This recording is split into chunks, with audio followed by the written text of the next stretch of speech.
will be shared after. So just to say that basically from now on, the webinar will be recorded. First of all, a bit quick background on the Covenant of Mayors, Sub-Saharan Africa. That's I work for as a support unit of GIZ. It's a regional chapter of the Global Covenant of Mayors. There are over 200 signatories in Sub-Saharan Africa, local governance at the moment in 35 countries, so really covering a lot. Basically, the idea is for it's a bottom-up initiative where local administration can sign up to and voluntarily, and once they sign up, they are supposed to develop what we call a sustainable energy access and climate action plan. I think just to already give a nice outlook to the session is indeed the main difference between our regional chapter and all the other regional chapter is that the action plans actually also include the pillar of energy access. So it's not just the climate action plan, but the sustainable energy access and climate action plan, and this is something that the local governments basically told us to add on, because for them it's obviously a huge priority to ensure energy access. And from my experience working with the country of Cameroon, where we have over 50 signatories, actually we also made a survey to see kind of like on which infrastructure projects do a local administration want to work on, and the big majority actually gave us the feedback that it should be energy access and renewable energy. So it's really a pressing topic on the local level, which is I'm very excited that we're having this session today. Also just saying that basically this session is also part of the launch of the REN 21 Renewables in Cities 2021 Global Status Report. It also has a dedicated chapter on renewable energy uptake in Sub-Saharan Africa. So I think that's it's great to hear. I think if you've joined renewable energy global status report presentation before there, I think there's always something new to learn because we have certain perception of the topic, how much renewables are used by cities and so on, but the actual truth is, as we say, in the numbers, and REN 21 is doing a great job to present us the numbers that they are able to dig out. I think there's a lot more one can do on the data digging, especially on renewable energy in Sub-Saharan African cities to report even more. I think that's also a topic that hopefully with the climate action plans we are able to report more of these numbers to get a clearer picture. One thing I wanted to do is, before we actually have the presentation of the numbers, is just to ask a few questions. Please maybe just write in the comment section or the Q&A. Just wanted to ask a bit kind of like where do you think we stand with this topic, renewable energy in cities? My question to everybody was, who thinks that there is one city in Sub-Saharan Africa who realized more than 50% of their renewable energy potential? So is there one, do you think there's one city in Sub-Saharan Africa that realized their renewable energy potential? Then please either like write in the comment section yes or no. So just waiting to see people's feedback. Do you think there is one, or do we actually think, no, it's such a big issue, there will even be more? Then I would also ask who maybe thinks that that the 10% of cities in Sub-Saharan Africa realized more than 50% of their renewable energy potential. And please now just say yes or no. Great. What I'm trying to go with you here is obviously, and I think that's a bit the storyline we're expecting, that I think the first bit is always to say where are they standing now with renewable energies. And I think our I would say subjective perception of this is that we are not very close to realizing the full potential. In fact, the realized renewable energy potential, especially for urban areas, is actually quite low. So there's a lot of work to be done.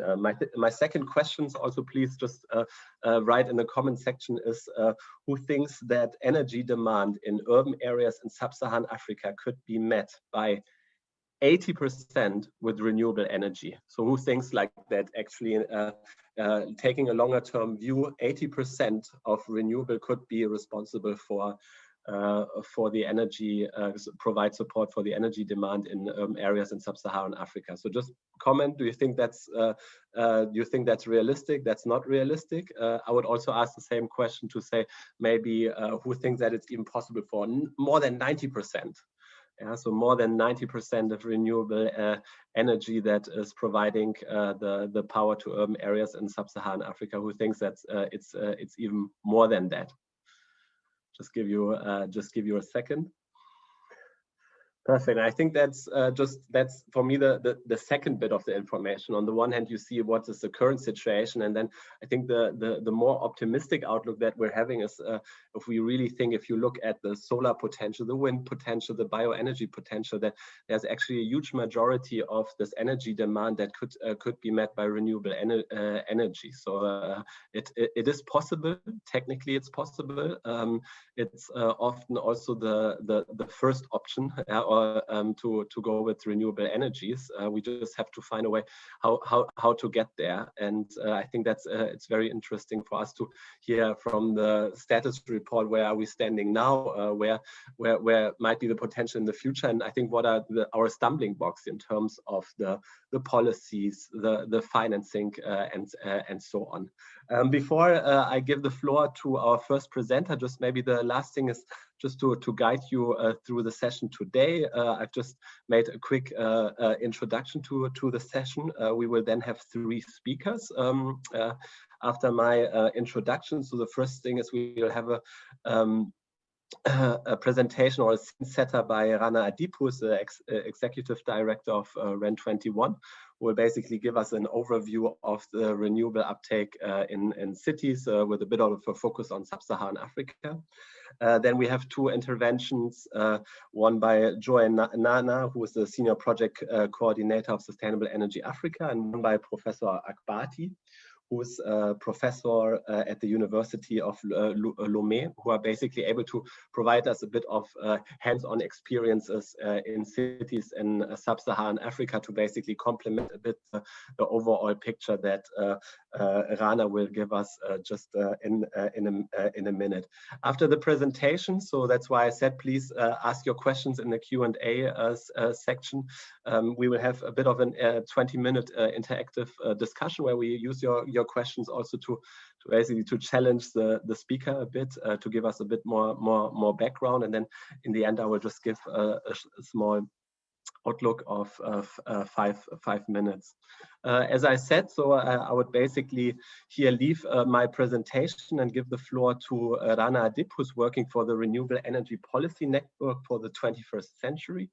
REN21 is a global public-private multi-stakeholder network on renewable energy, and Rana is now the executive director, and she's been with REN21 for a really long time, where she's been also research coordinator, where she's been leading the effort on the global status report to really become an international reference on renewable energy. And I remember just a few years back, I met Rana at a conference where she said, you know, we need to push the topics of renewables in cities. So I'm very happy to see that this actually has been included now in the work from REN21, and I'm just wish you all just a very interesting time now to hear to the results of the global status report. And with that, I would just stop sharing my presentation, and Rana, the floor is yours. Thank you very much, Robert, and yeah, thanks a lot for bringing me back many years back, I feel, to events where indeed we spoke about the fact that we had to speak about renewable energy in cities more. Hello everybody, bonjour à tout le monde, bienvenue de ma part également. I will do my presentation in English.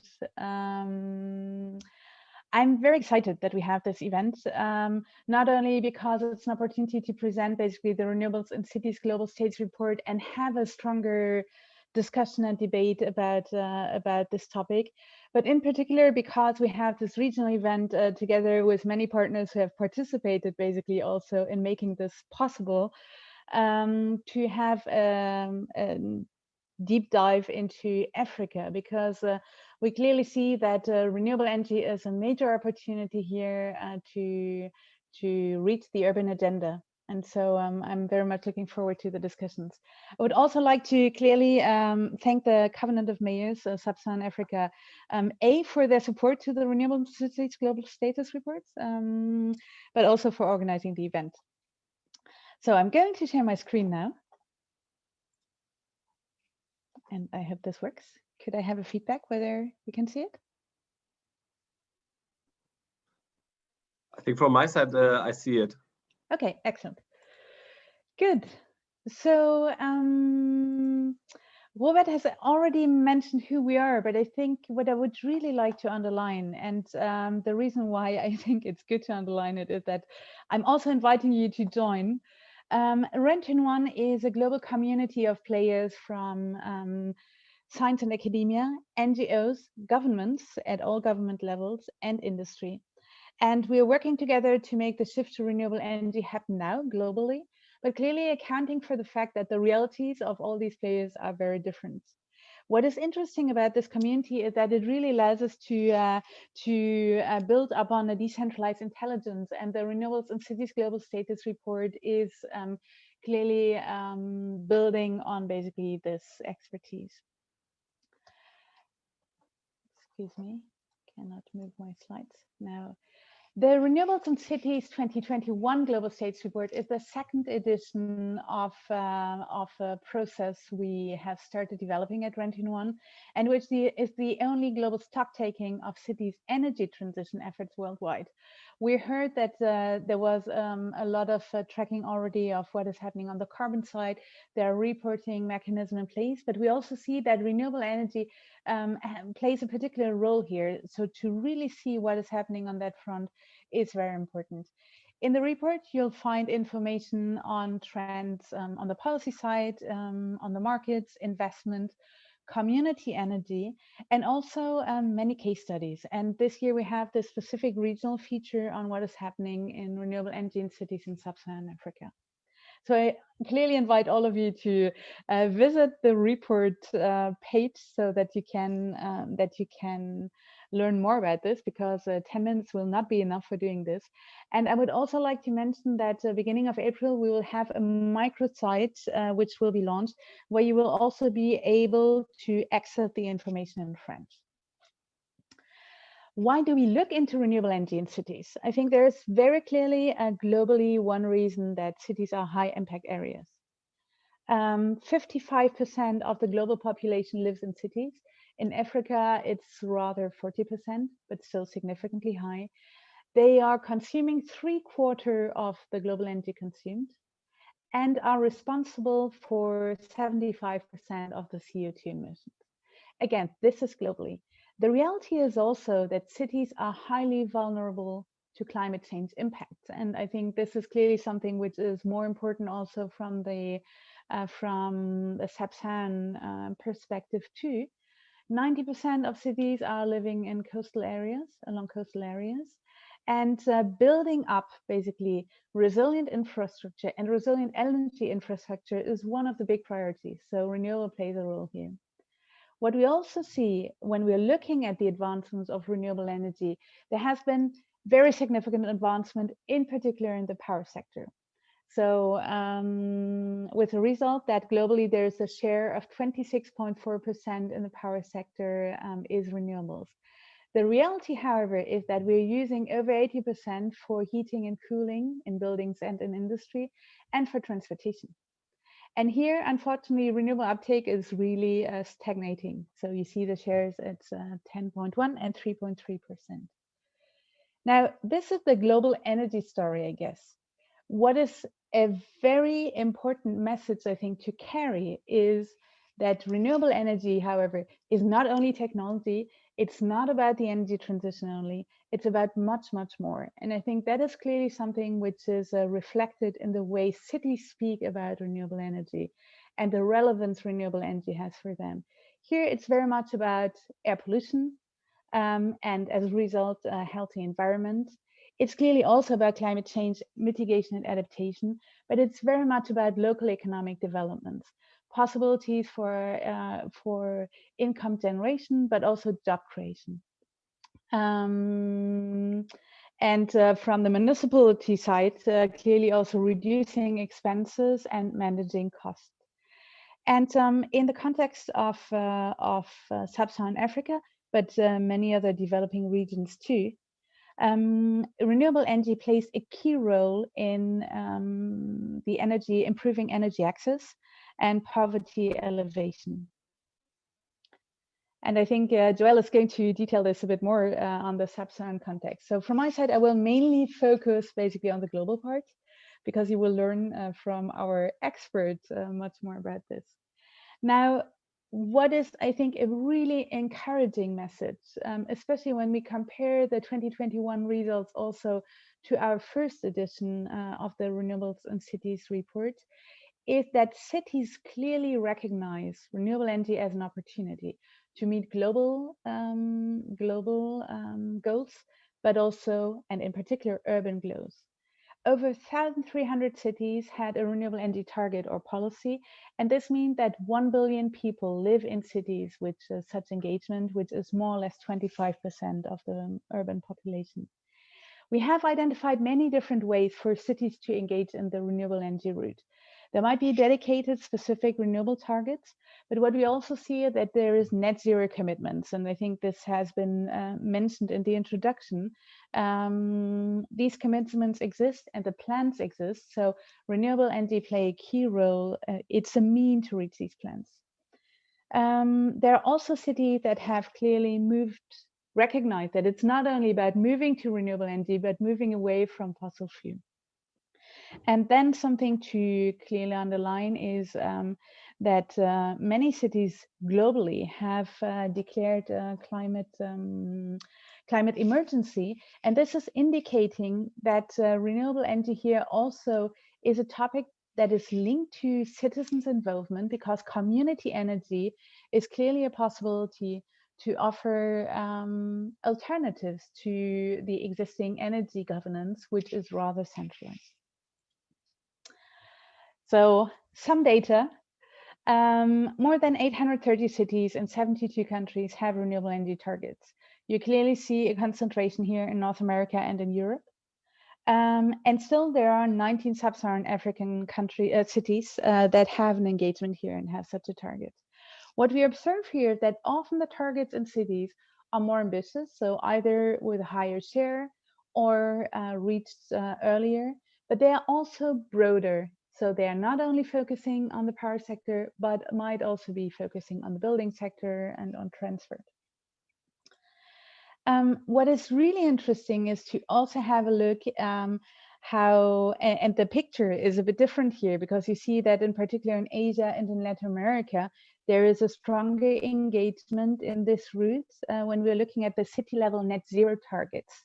These increased eightfold in 2020. Around 800 cities in 63 countries had net zero targets.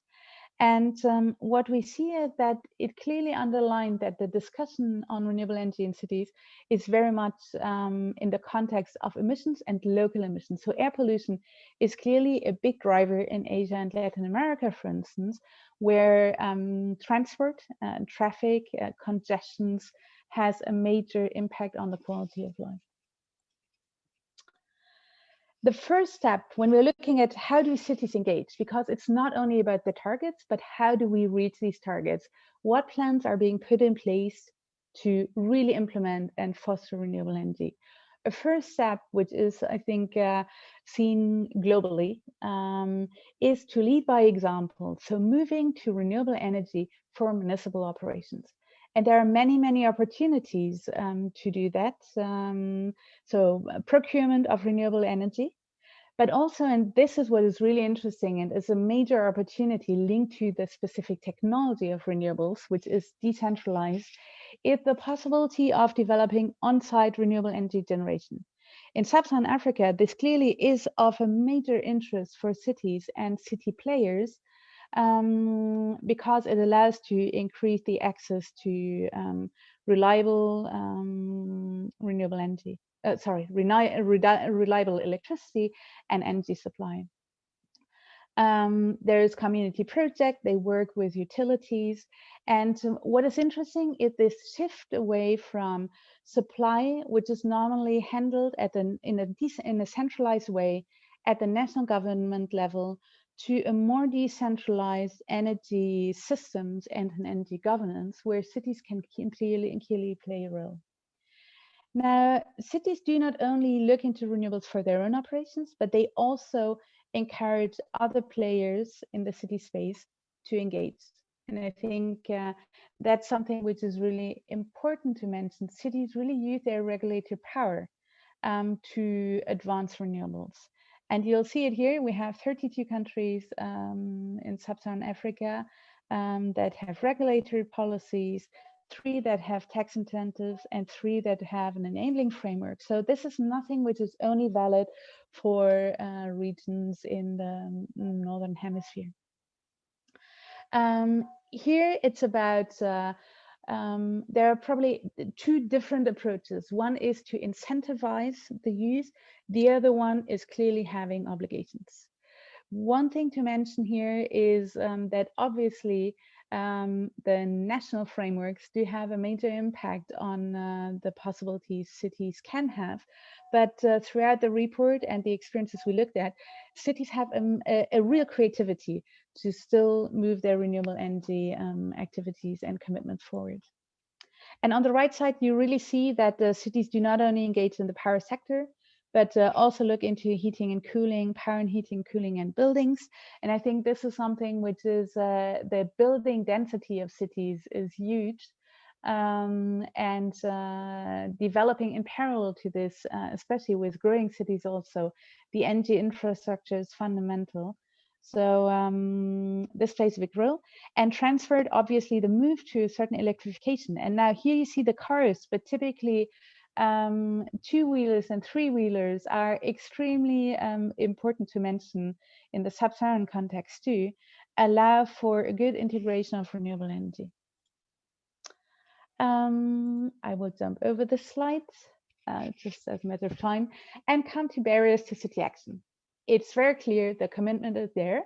There are different entry points for doing this, but there are barriers to city action. One is, and I think it's really important to underline this one, is the lacking awareness that renewable energy presents an urban opportunity and really is a mean to reach targets which lie outside of the energy space. What we have also observed historically, energy and energy supply and planning has been very much driven from the national level side, national government side, and in a more centralized way.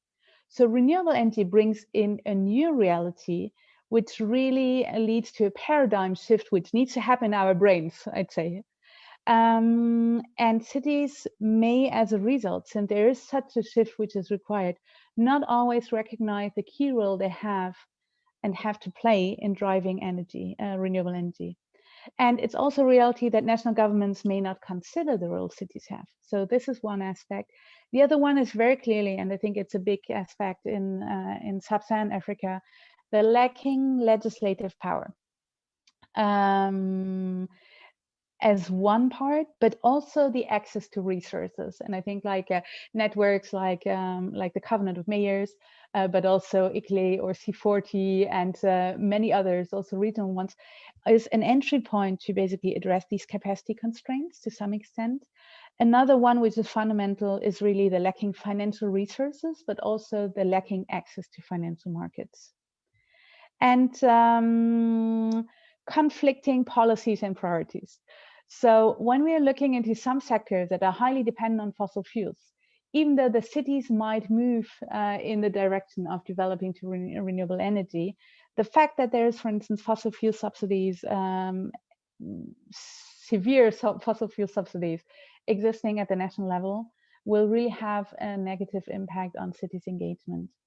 We see, however, and I think Joelle is going to speak about this, that cities like Cape Town have shown how they can really contribute to also change such a national regulatory framework and incentivize national governments to become more ambitious and give the renewable energy the space they should have.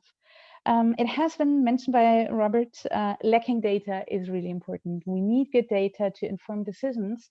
And I really invite you to participate in this crowdsourcing intelligence effort, because it will also allow you to show more and more the potential cities have. And as a result, show how important it is that investors engage here. And I'm ending on the slide to say that we're looking at the cities part because the reality is that the action needs to be local. The reality is, however, also that the local action is allowing to reach national goals and global goals. And as a result, it means that we need to give cities the power to act, and to align in a much better way the national and city policies. That's one aspect, but also the policies which we might have between the different sectors, because the reality is that energy is a topic which is cross-cutting, and energy is basically everywhere. So thank you very much for your attention. I'm looking forward to the discussion. Thanks. Wow, how exciting was this? I really loved it. You always have the wow effect. Sometimes you think that there are just a few cities that are engaging in renewable targets, but 1,300, I noted down, 800 cities that actually have policies. It's a movement, right? So it's not just an individual outlier. You could also see when you looked at the numbers of Sub-Saharan Africa that there is a small number, but there is a number. So I don't want to put any pressure on Joël and Marty, but maybe we get the case studies on all of these few examples, and then you have an overall picture for Sub-Saharan Africa. I would just maybe ask everybody, if you had some learning now during the presentation, please maybe post your learning in the chat. I think that's just very interesting to know what have you taken away from the presentation. I also thought the bit on the barriers for cities, that was really down to the point. That's what we really experience on a daily basis when we work with the cities, exactly this kind of barrier. So I just thought it was such an excellent summary. So if you have some learnings, please post it. Also your questions that we will take up later. And now I would continue with Joël, I think, who has already been introduced as the expert for Sub-Saharan Africa. Joël, he's the senior project coordinator at Sustainable Energy Africa.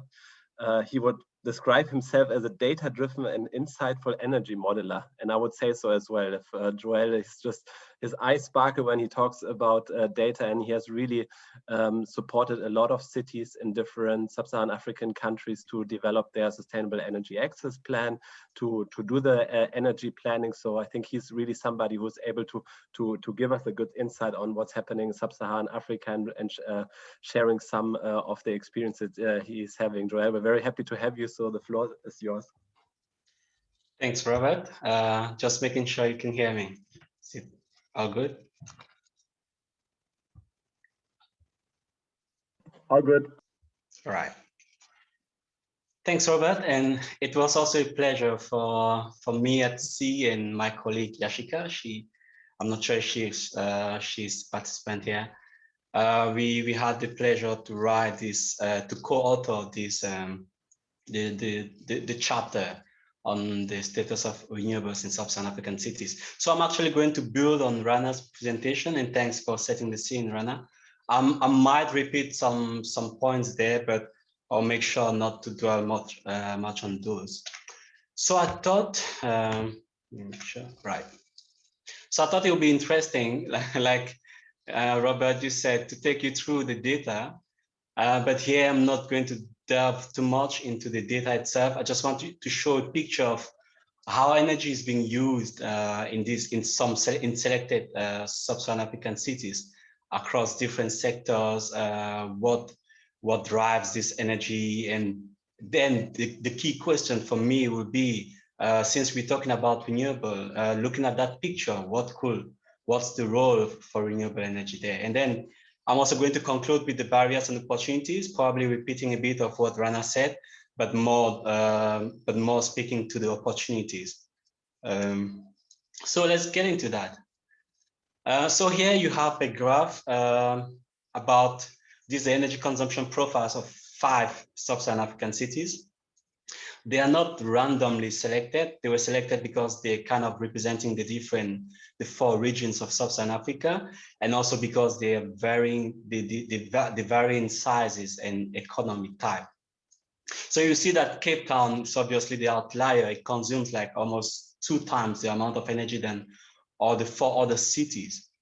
And what is quite interesting for me is that you notice Cape Town, Kampala, and Dakar, which are all big capital cities.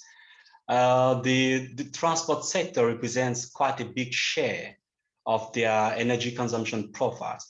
And this is obviously because there's greater movement of people, there's much more infrastructure, transport infrastructure, they have a wealthier populace. But then it's also attributed to the aging vehicle fleet. You will see in Dakar, for example, that more than half of the vehicle fleet there is more than 15 years of age. Well, 5 years of age rather. But what is also interesting is the graph is not zoom enough for you to see what's happening in Yaoundé and Sevier. But you see that when you go down the ladder to the smaller cities, and probably Agbati is going to speak to the city of Sevier soon, you see that the residential sector begins to occupy a bigger share. And that's simply because there's less productive use of energy in the commercial and industrial sectors. And so you tend to have more energy being used in the residential sector compared to the transport or commercial sectors as in the bigger cities. And this is more akin to what's happening on the global, at the regional level. At the regional level, the residential sector, according to the International Energy Agency, accounts for 65% of the total energy demand compared to only 20% globally, 22% globally. And when you even look at the energy intensity in terms of per capita figure, you realize that across Sub-Saharan Africa, we are roughly around 17 gigajoules. For these 5 cities, it was around 27 gigajoules, but still then it's very much lower than what the global average is, around 84 gigajoules. So it already gives you a picture of energy poverty, maybe energy inequality. And then looking at not just the sectors, but what type of energy do these cities consume, you see that liquid fuels in the form of petrol and diesel obviously accounts for a big share of the city's energy use linked to the transport sector. And then you see again, when you go down the ladder to Yaoundé, Sevier, there's a higher use of traditional biomass like charcoal and wood. And obviously that's because the residential sector starts playing a bigger role. So for me, if there are 2 key takeaway points here, I would say it's clear that our Sub-Saharan African cities don't have enough energy compared to the rest of the world, of course.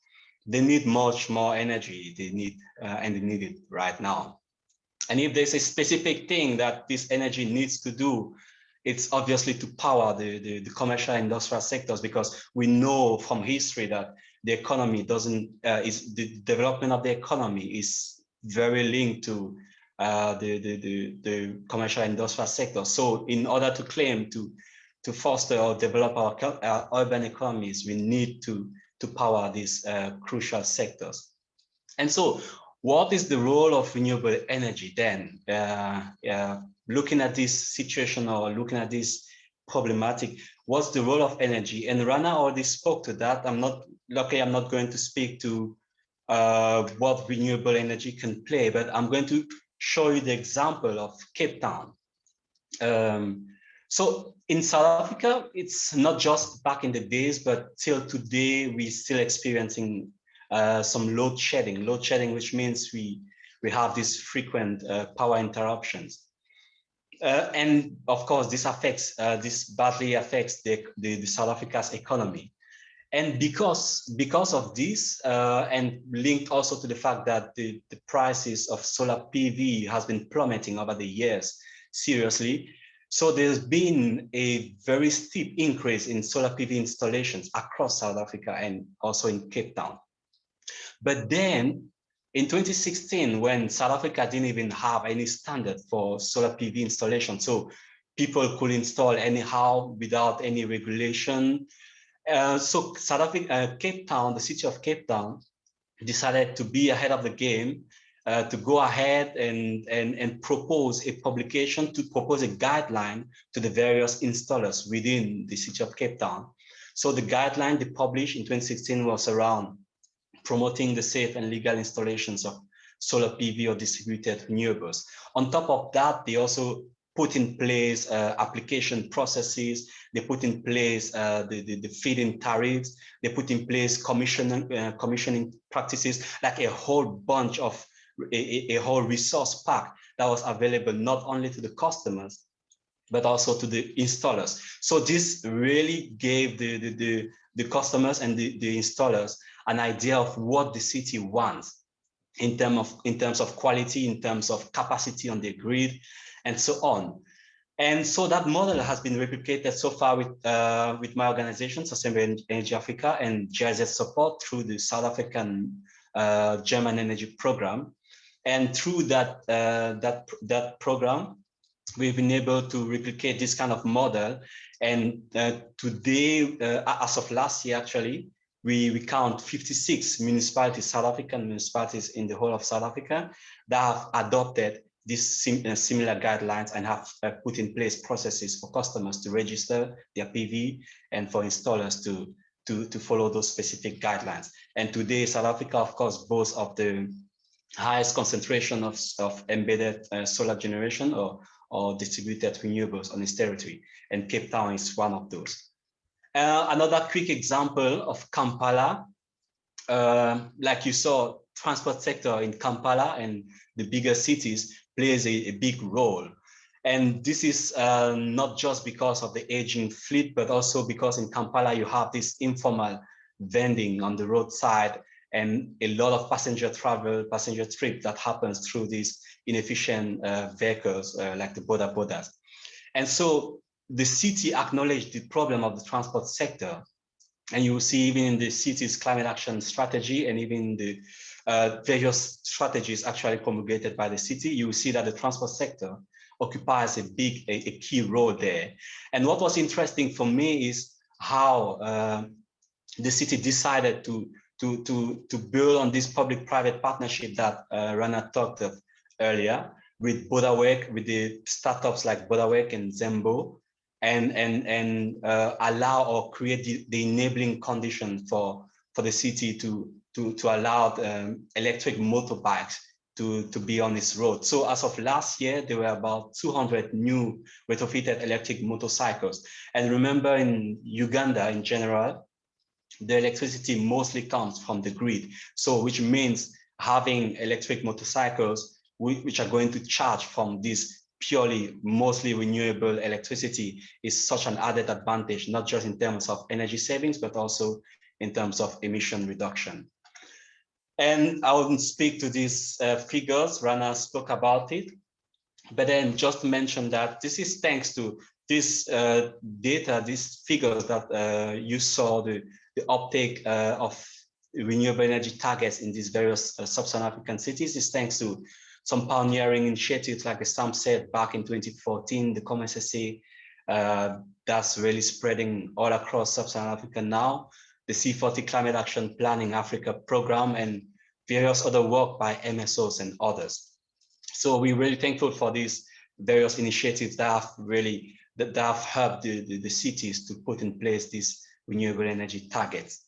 And lastly, to speak about the barriers or maybe also the opportunities, like Rana said, policy and regulation, especially for the Sub-Saharan African context and at the city level, is probably the single most important barrier to the uptake of renewables.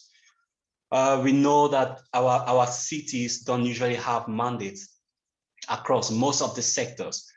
But then the reason why this can also become an opportunity is that the cities there've been a couple of examples across Sub-Saharan Africa where cities like you've seen, Cape Town has gone ahead and they have proposed something, and now the whole national government is trying to build on Cape Town's work to do something, to put in place a national framework.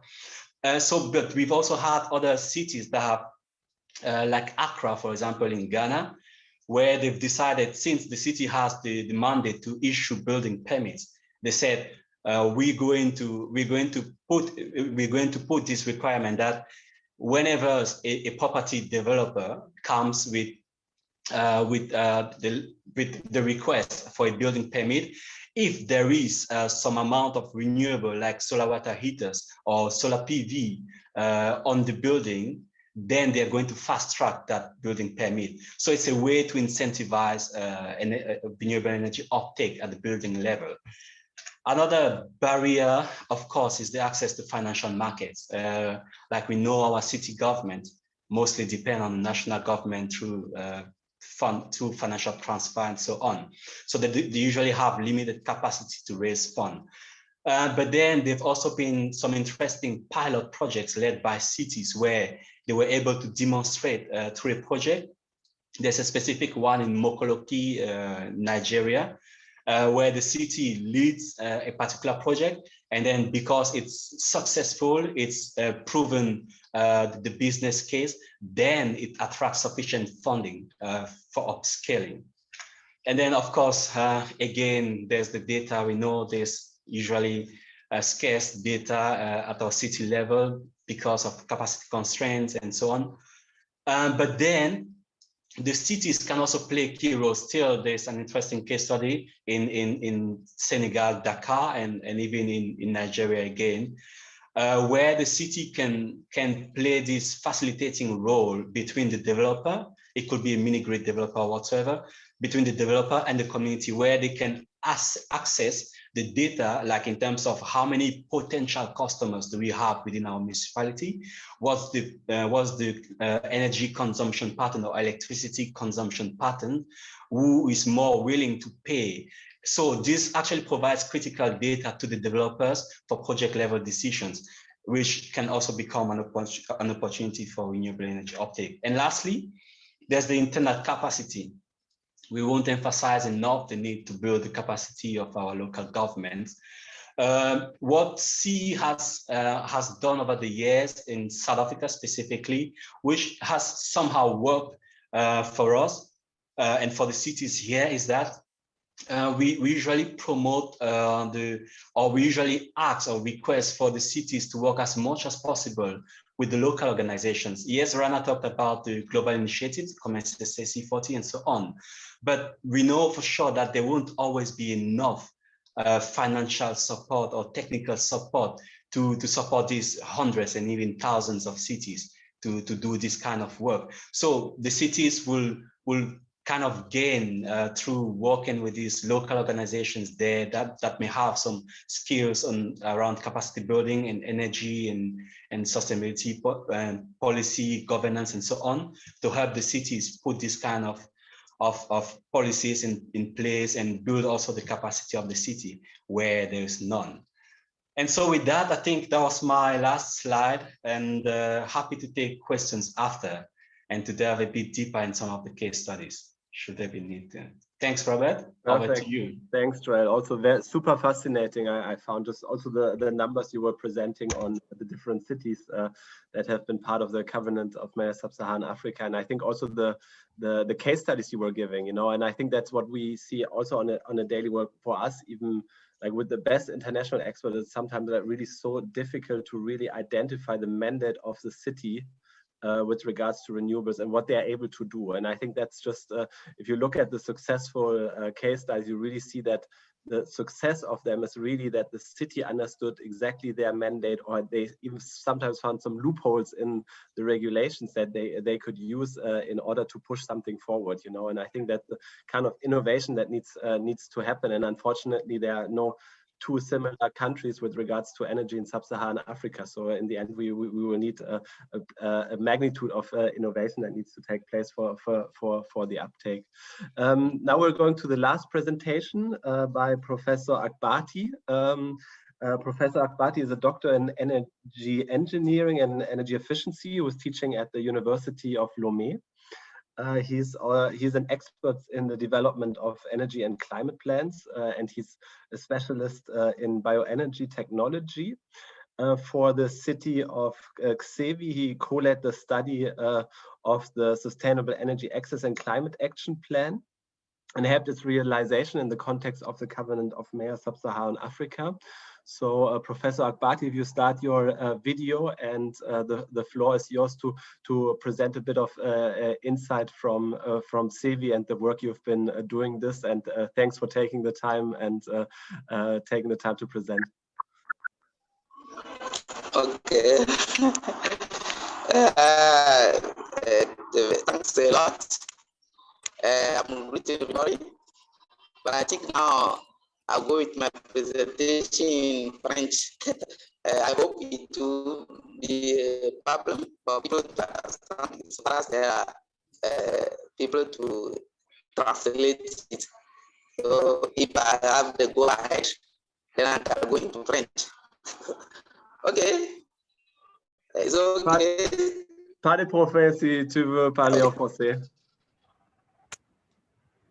Okay, c'est bon. No problem if you want to speak French.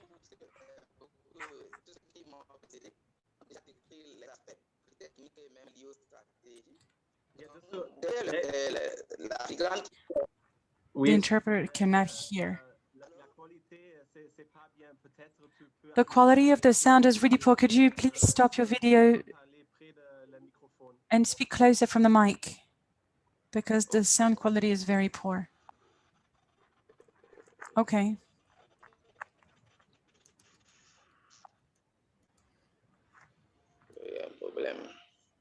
Oh, there's an issue. I have an issue here.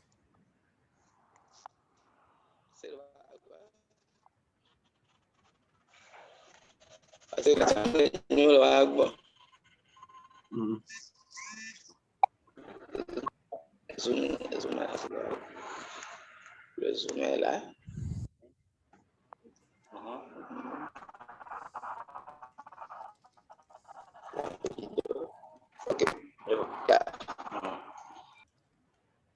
Okay. Is okay? It's better now. Ça va? Ça va mieux? Oui. Is this better? Yes, I think so. Okay, wonderful. So, as I was saying, the previous speakers spoke in length about with this analysis.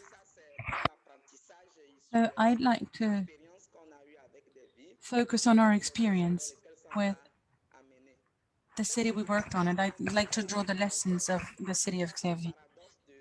We observed that in Africa, there are both challenges and opportunities. So we have energy and you have potential resources. And they're very abundant, these resources. So much so that we have the paradox. And there are different elements that slow down the use of these resources. For instance, if you look at Sub-Saharan Africa, in terms of solar energy, I don't want to give you figures, but from here, from the Sahara region to Togo, you have huge opportunities in terms of solar and hydroelectricity. This is a huge opportunity. And at the same time, what we're observing is that the demand in terms of electricity is so high that how can we tackle the demand? We could if production met the demand, but it's not the case. Demand could become an opportunity, but demand is so high that it becomes a challenge because production is not at the same level, not high enough for the demand. And this is something that we had observed in our study as well. The deployment of technology also is not satisfactory. There are, thankfully, some initiatives, fundings, and now technologies are emerging. But we had technology that was insufficient to produce enough energy. So production all the way to distribution is problematic. And even if we manage to produce, most of the time, the energy is not productive energy. It's not energy that can allow people to produce, to generate a revenue, for instance. They cannot use this energy for lighting, for instance. We need more. We need to tackle the issue related to climate change and this lack of productive and efficient energy. We need to make sure that access to reliable energy is tackled. So what does this paradox tell us? It tells us that there are areas where the grid exists, but the energy doesn't meet the demand of the region. Even when you have the network, you have the grid, you have demand, but energy doesn't reach this network. But even when you have the network, you don't have enough energy either. So even in rural, be it in rural areas or in more urban areas, in cities, the paradox remains. So we did a comparison, rather, with BIDEC,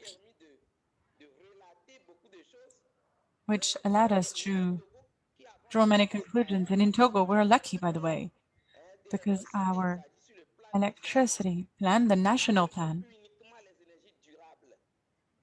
only takes into account sustainable energies. So we have a lot of different resources, demand, or rather we have a lot of demand, but I would like to reiterate, production is the major challenge. We know that access, distribution are the main challenges. And now, fossil fuels should not be the only source of energy. We need sustainable energy to be accessible. And when you want to have access to energy and to sustainable energy, we need to have access to energy that is not highly polluting. We need this technology, but most of the time technologies and funds are what is missing. So we did a mapping. We tried to think about a proposal to come up with solutions that cannot be a one-size-fits-all type of solution.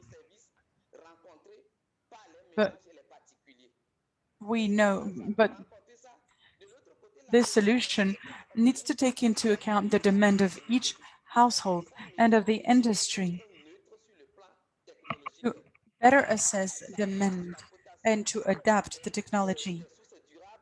So based on sustainable resources and the potential of hydroelectricity, and we are currently looking into, with a TV CSA, on the local level, we know that we need to take into account the CPDN and we need to make the best use of resources. But like I said, funds are lacking. And beyond that, as Rana said, this information, this communication, we need better awareness of the people. This is what's necessary. We don't have much time. We need to look at bioenergy for cooking. We have managed to raise awareness and to equip cities with PVs. So we need direct renewable energy. And we need a real energy transition using biomass, bioenergy, all sources of sustainable energies to make sure that we comply with the targets in terms of climate change. I don't want to dwell on this, especially because I was asked to present the lessons learned from our project and the solutions that we have been able to put forward. But the Sevier Energy Plan really allowed us to draft an action plan following the mobilization of the different actors and players. And we are going to capitalize on this action plan. So this was to sum up the challenges and the different lessons learned from this project. Thank you very much.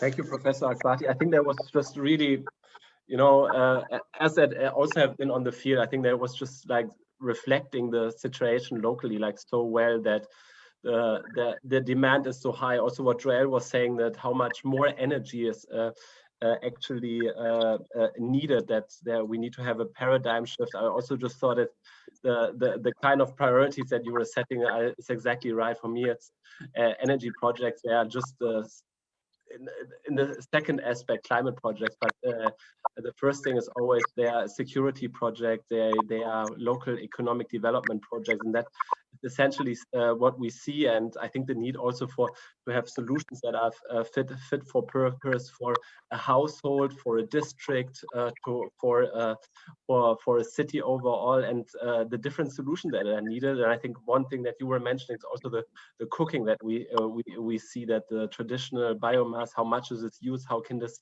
be improved to improve cook stoves, and finding other solutions. I think that overall it was really like fantastic reflection on the situation. I will see now that we are in the Q&A part. And I would just maybe ask, so there's one question from Jimmy Omar that I would just take up, and we'll just see whoever will react. So the question is, do we need renewable energy technologies without knowing their monetary cost and cost of acquisition? Maybe maybe starting with Joel, do you have an answer for this question? Thanks, Robert. So I'm not very sure why it's mentioned without knowing the monetary cost and cost of acquisition, because I mean, I'm not sure if there's anyone, any city government or any private customer that's ever had to purchase renewable energy without an upfront quotation or monetary cost evaluation and cost of acquisition. So I'm not sure if the person wants to rephrase or if anyone has a better understanding of the question. But for me, I mean, I'm sure that whoever plans for renewable energy uptake, and we've done that for some cities, there's usually some financial modeling also done in terms of how much it's going to cost later on, and if it's actually viable or not, even for it to be owned by the municipality itself. Quickly, I would just give an example. We're currently working with the city of Johannesburg around electric vehicles, and we also trying to work out if it would make sense for the city to own some of the charging infrastructure. And it came out, I mean, it's evidence is already showing that it doesn't make sense at the moment to own this kind of chargers. So it makes sense more for the private developers to build and own them than the city. So maybe that's an example of like looking forward, the monetary cost, and if it's going to be profitable and if the city can afford or not. I'm not sure if I answered that correctly. No, thanks. I think it's a good answer. I mean, we've just recently supported a project, and the cost of the renewables, they varied so much because I think lack of data here is also lack of transparency in terms of what are the specific costs in a certain country. I think we need to get there, that there's not such a variety in terms of the cost that one project is paying compared to the other. So I think that's very important. I see no further questions from the audience, so I would ask the questions to Rana and to Professor Akbati. Rana obviously giving us the global answer, and Professor Akbati the Sub-Saharan African answer. Is just maybe my question would be is really what needs to happen for us to scale renewable energy in cities, and maybe just to focus on two main aspects where you say, okay, like if we get these two things right, I think we will see a big upscale in over the next 10 years. So what would be your main aspects to scale renewable energy in cities? Peut-être un peu la tradition. Wait, you can go second. So let Rana goes first, and then Professor Akbati, I will ask you the same question for Sub-Saharan Africa. So just wait for the translation. Rana will go first. Okay. So it's very difficult to say like two things. You see, to focus on these. But I would clearly see like the policy and regulatory frameworks and capacity is something which clearly needs to, where cities need to be empowered. So making sure that we have basically when there are national energy debates or energy access debates, and I think this is really what is super interesting, and also what Camille said actually, the different entry points at the city level is a real strength. The closeness to citizens, the variety of players in the city is creating an opportunity here, because the diversity, but also the fact a city is like a microsystem or a large national ecosystem in a smaller space. And if we're able to drive the transition here, it will right away give very good indications to national governments. And I think this is something to build up on. And this means that the national government and subnational governments need to work together more closely. And to do this, cities really need to work on their self-recognition on their role, but also their benchmark. And I'm going to share an experience which I found really interesting. At last week, basically at BTD. I was on a panel on cities with 3 mayors, I think, and a national government representative. And I started speaking about renewable energy and how renewable energy was contributing to other drivers and the role of cities, etc. So really in a bridging part. And I thought, like, what is happening here? And I realized that as soon as I had spoken about renewable energy, the cities players had basically labeled me as a tech person, whereas their entry point was about how do we drive societal change? It's about behavior change. It's about integrated, it's about urban planning, etc. And so I'll build on this because I feel that it is something which will help us to accelerate the change, is creating spaces like this space actually, where we're bringing renewable energy players, national players, city players, architects, urban planners, transport people, etc., together to confront our different perspectives. It's really messy, but I mean, we have like, it's similar to the translator we have, the interpreter between English and French. We need to have spaces where we can confront our different languages and perceptions to collectively push this paradigm shift. And I think that's something which I feel is really important to do in parallel to the policy and regulatory frameworks. And I'll end on one, just because, which is relating to the question before. The reality is that renewable energy really create a major opportunity because the costs have gone down so significantly. And the reality is also that in many planning tools and economic assessment, and in private sector banks and in the finance sector still, there is a myth there that renewable energy is expensive. So we also need finance as a bottleneck. So we need to work with the finance sector to train them about the real opportunities and the realities of renewable energy projects. And I think cities can really be a driver here. Perfect, thanks. Now, Professor Akbati, so what, how do we scale renewable energies in city in Sub-Saharan Africa? What would be your main aspects that you would like to highlight? Okay.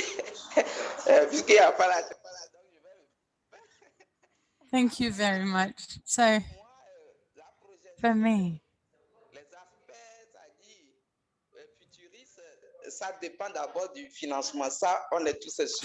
financing is crucial. That is, of course, essential. We need funds, but at the same time, as was said, we need to analyze the data to understand the real potential. We know there is a potential, but we need to locate this potential. And as soon as we have the figures, then we have quantitative assessments and qualitative assessment. And based on that,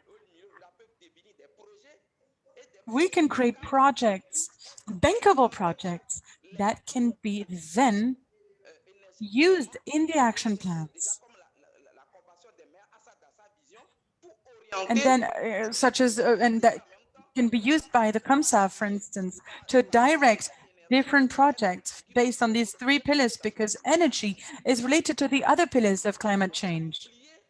And we should not forget sustainable development, because the SDGs, we have clear targets. We have clear targets to meet the sustainable development goals. So, and we also need training. There's a lack of training for beneficiaries at the grassroots, but we need to have better synergy. I talk about this, saying that we need decentralized action at all levels. And we know that at the heart of everything is the financial power. This is the nerve of everything. We should also raise awareness among the population. We need action that allows to invest where we should invest. And we need a clear mapping of the different potentials and how we can leverage this potential with partnerships, because this is also what we need. We need universal partnerships between technical experts, between economists, between decision makers at local level, civil society stakeholders. This should all bring us together in the same direction towards our target. So energy, access to energy is a universal issue and not just a local issue. So this is my vision, and this is what I wanted to share with you. Super great. I think also just to flag out also the similarities in the answers, you know, between Rana and Professor Akbati. Obviously, they haven't discussed it before, so it's always very to see that there's a similar understanding and that there seems to be a way forward with clear things that we need to push. So I would say we are able to deliver if we listen to Rana and Professor Akbati, and with the knowledge of Joel, it should definitely work. Unfortunately, we are already running a bit out of time, but I see, Rana, you still wanted to say something? Yes, because I think and I'm going to say this in French, so that Camille, en fait, juste en vous écoutant, je trouve Camille, que I was listening to you, and what was really interesting is to think about partnerships that are not necessarily the most common ones. In the same way you were saying that demand can also push to energy generation to be accelerated, it is also important to make sure that we partner up with industrials or the private sector at international level, because right now they have sustainable development standards. And I think they can be very interesting partners, especially for cities, because they tend to have activities not far from cities. And so I think that this could be a good lead, a good idea. I'm sure that this is already something that you're doing, but having partners such as the one that I just mentioned. Yes, this is what we're doing, but this is what we need to continue doing. Find the right partners. I perfectly agree with everything that you said. Yes, that was very relevant. Thank you. No, very great. Now just even a bit of more exchange before we have to close the session. Unfortunately, because we are already over time, but I thought it was very good to give all the speakers the floor to make their points. And thank you so much just for your presentation and for your effort, and also thanks to all the attendees for participating in the session. The last thing I would like to mention, as I was saying at the beginning, that we have a series of events. The next one, the next Covenant of Mayors webinar, will be on the 29th of April 2021. Entitled A Readiness Program for African Local Authorities.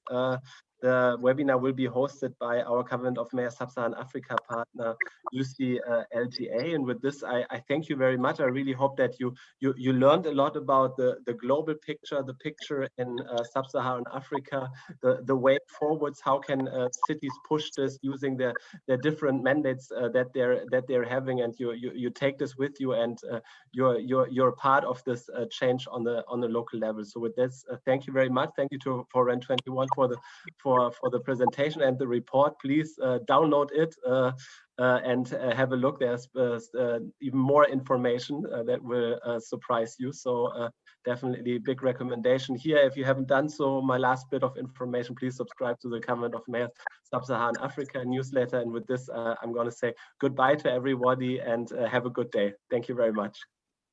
Thanks, Robert. Thanks, everyone. Thanks a lot to all. That's really great. Bye.